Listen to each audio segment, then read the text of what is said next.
где лежал этот англичанин, который сейчас, я понимаю, при смерти.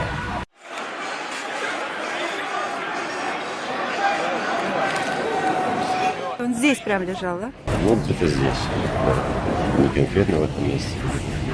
А это какой район, получается, Марселя? Центральный, это прямо вот через дорогу, через дорогу порт. Это где основная группа в барах сидела английских болельщиков, и русские парни сверху спустились. Тогда был самое основное столкновение, где 150 русских пришло. И все эти бары были заполнены англичанами.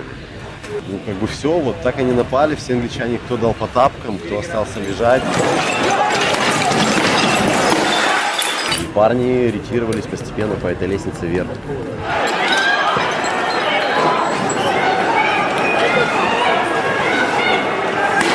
На этой площади было очень много луж крови.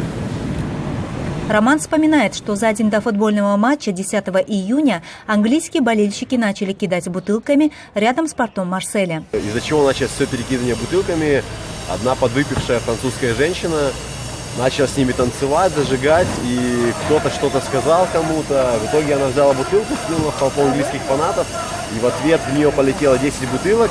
Но поскольку она стояла в толпе обычных людей, все эти бутылки полетели в людей.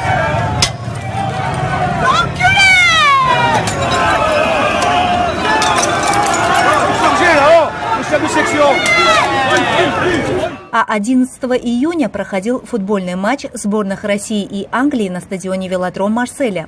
В конце игры русский сектор погнал 2 сектора англичан. Было видно, что это не фанатский сектор, там были обычные кузьмичи, и есть такое неписанное правило, что хулиганы кузьмичей не трогают.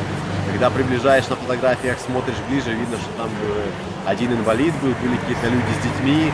Даже если там были какие-то хулиганы или фанаты, достаточно было их погнать и не устраивать давку, в которой могли пострадать реально невинные люди. И больше всего, что меня удивило, что когда Мутко подошел к сектору фанатскому, я думал, еще сейчас успокаивать людей, просить о порядке и так далее. Он сделал такой жест, поздравляя с ничьей и, в принципе, поощряя происходящее, что для меня было, из рамок вон выходящего.